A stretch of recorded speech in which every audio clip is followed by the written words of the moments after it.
Hey everyone, Lester here, and on this video, I'll be doing a full demo of the new HubSpot for 2025. Goal natin dito is mapakita sa inyo yung basics o high level ng HubSpot. If you're not familiar with HubSpot, HubSpot is a popular CRM worldwide. Why it matters is because this platform could be the foundation of your potential work from home career, which I have been advocating for the last couple of years. Tara, aralin natin.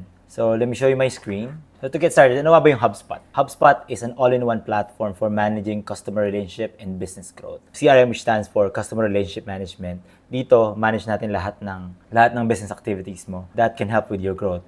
By growth, we mean getting new customers, mas mataas yung revenue, yung sales natin, or in marketing, get more people to see our business so we can have better relationship with our potential and current customers. Dahil may free version siya, and you can even do free trials, kahit medyo mahal yung platform natin, pwede mo siyang maaral if you are an aspiring work-from-home employee or even freelancer. So kahit VA ka or sales, marketing, or customer service specialist, this could be a platform that you can get started with. So make sure you stay until the end of the video kasi I'll make it easy for you. Make sure na you get the gist of it para talagang magamit mo sa career mo. If you sign up for HubSpot, by the way, if you wanted to get a free account, just go to hubspot.com tapos get started for free. And you just go through that whole process.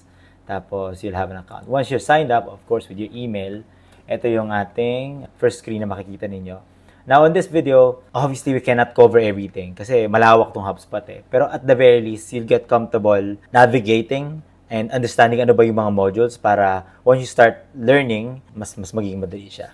Make sense? By the way, I would like to invite you to yung binuo naming group. We have a group, I'll link it in the description box below, yung Inbound Marketing Philippines, for those who are interested in learning more about this. Because this will be a long and continuous learning process. That's the foundation of any high-paying jobs. You really become an expert on it. And the only way you can get an expertise on anything is just doing it over and over again.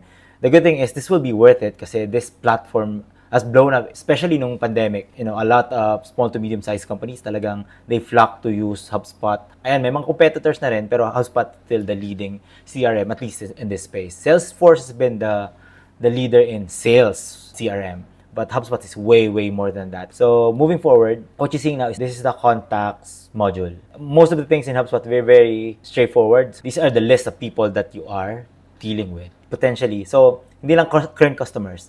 You put everyone that's gonna be a potential customer. And there's a lot of things that you can do here. You can, obviously, if you click yung name nung contact mo, you'll be taken to their profile. By the way, this is, Brian Halligan is the CEO of HubSpot. This is sample profile ng, so by the way, test account pala to, as you can see here. So, wala talagang data na nandito. What's important lang is you get comfortable with the navigation, no? Three most important part na makikita mo sa any profile in HubSpot. So, this part here is yung actual data nung person, like ano yung phone number nila, contact information, lead statuses, all these important properties. So, in HubSpot, it's called properties. In other tutorials, more advanced, will tell you more of the mga terminologies na ginagamit sa sales and marketing, digital sales and marketing. Pero for the meantime, I'll try and make it as layman as possible, no? This is their profile. This is their timeline, as you know, as you're probably familiar already kasi we're using timeline in social media. With this CRM, that is also the style. Makikita mo kung kailan na-create yung contact, tapos ano yung mga emails na send. These are the activities. Kung nasend mo siya ng email, kung natawagan mo siya, if you had meetings with them, if there are tasks na nagawa na you need to do or have been done with this specific person. That way, it will give you context kung ano na ba ang relationship natin with this specific contact. And that's the core of this platform, is understanding where they are currently, customer journey nila. We'll know kung customer na ba siya, kung hindi pa siya customer, siya ba ay qualified lead, may mga jargons na nababanggit. Pero that's something that you get used to kapag you go in depth more with learning the platform. Now, the other important part is this part here where you see companies, deals, tickets. Ito na ngayon yung ating mga associations. By associations, let me explain it in layman's terms. So, we have a person here, a contact, diba? Brian is our contact. We want to know, ano bang company pinagtatrabahuhan niya? At some point, we want to know, did we sell anything from him? Ito, medyo mas applicable to dun sa mga binibentahan natin, itong deals ng mga B2B or business to business. For example, binenta ko si Brian ng maraming computers, for example. I would see that sa deals. And I'll talk about deals later on, pero yun yung core idea niya. Tickets, if we're supporting Brian, for example, yung mga ibang computers nagkaroon ng problema, tumawag si Brian sa akin, I want to know if I was able to help him. So, yun yung mga tickets. Or, let's say, kailangan yung tech support, hindi ko malaman, hindi ko ma-figure out paano ilalagay itong driver na to or itong application na to dito sa computer na binili ko sa'yo. Then, that's something that we can log on the tickets. So, everything that has something to do with Brian, you want to see that on these associations. And just so you know, all of these are editable. They are all customizable. Kumbaga, to fit ano yung kailangan ng company mo. Pero itong timeline na to, obviously, this is dynamic. Depende kung ano yung engagement nila. Kung bawa, fill out silang form, they send you an email, you'll see everything here. So, ganun siya ka-powerful. If they have activities on your website, for example, napunta sila certain pages on your website, you will see everything. All of those things require setup, requires a bit of knowledge, pero what's important is that you know that these are all possibilities. Make sense? If you've used CRM before, put them on the comment section below para mapag-usapan natin. And it has similarities with other platforms na nagamit mo na, lagay mo lang sa comments, pag-usapan natin. Alright, next part, the next most important part are the companies. Very similar, so wala pa akong companies dito, no? If you create a company in HubSpot, it will have its own profile. So same thing, profile, timeline, and associations. Now, all of these items here are called objects. Ito is a concept na ginagamit din kahit ibang CRM. So objects, you know, if you go to them, they're very self-explanatory. For example, mga deals. Yung binabanggit ko na kanina. If you're selling to someone, then you will see everything that you are selling to them. If you are doing support for yung services, like yung mga tickets, then you'll see them here. And all of them, it has a list view and a Kanban board view. So let me show you an example what I mean with Kanban board now. For example, let's create a deal here. Let's create a deal. Let's say 10 PCs